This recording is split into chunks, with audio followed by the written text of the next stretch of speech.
Hi, this is Dieterich Gray.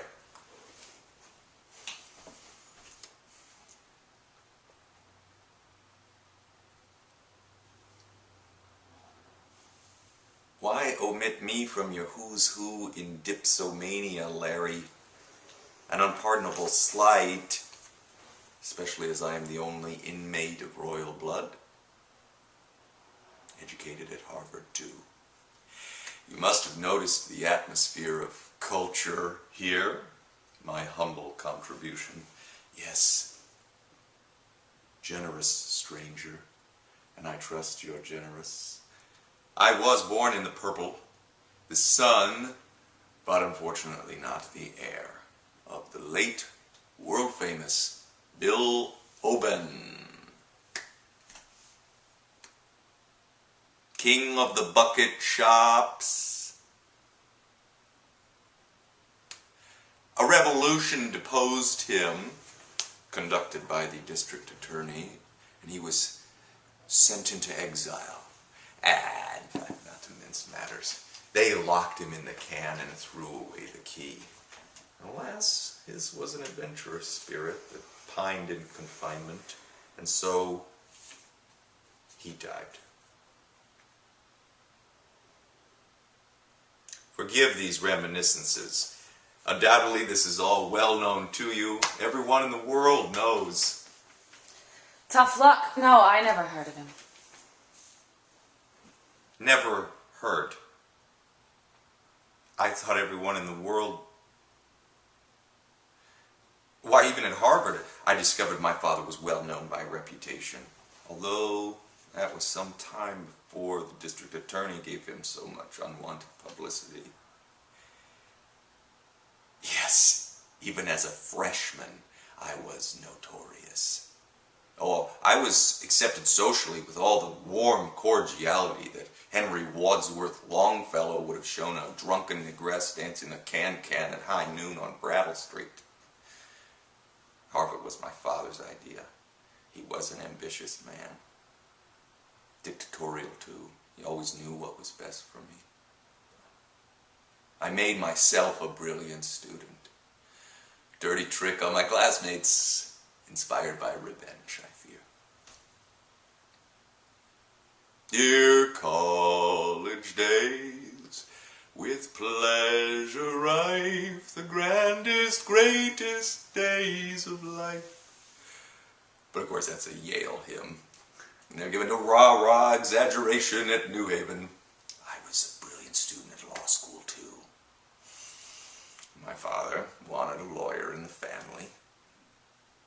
He was a calculating man. He had a thorough knowledge of the law close at hand and in the house to help him find fresh ways to evade it. But I discovered the loophole of whiskey and escaped his jurisdiction.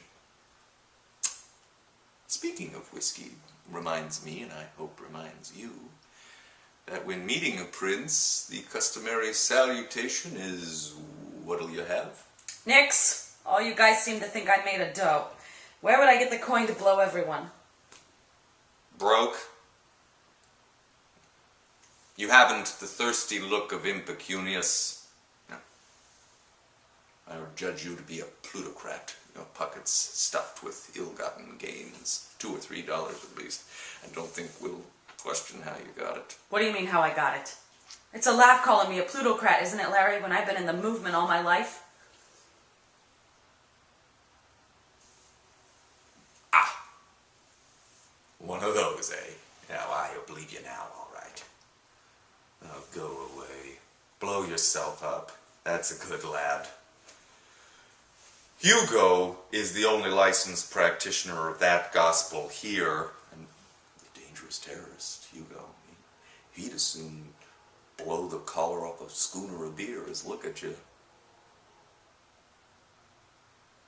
Let us ignore this useless youth, Larry. Let us join in prayer that Hickey, the great salesman, will soon arrive, bringing the blessed bourgeois long green. Would that Hickey or death would come. Meanwhile, I will sing a song.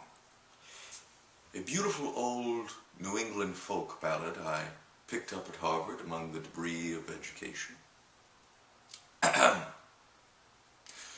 Jack, old Jack was a sailor lad when he came to a tavern for gin. So he rapped and he rapped and he, but never a soul seemed in. The origin of this beautiful ditty is veiled in mystery, Larry. There was a legend bruited about in Cambridge laboratories that Waldo Emerson was the composer during his uninformative period as a minister, while trying to write a sermon. But my own opinion is it goes back much further. And Jonathan Edwards was the author of both words and music. Yeah. He rapped and he rapped and he tapped enough to wake the dead, till he heard a damsel rap, rap, rap on a window right over his head.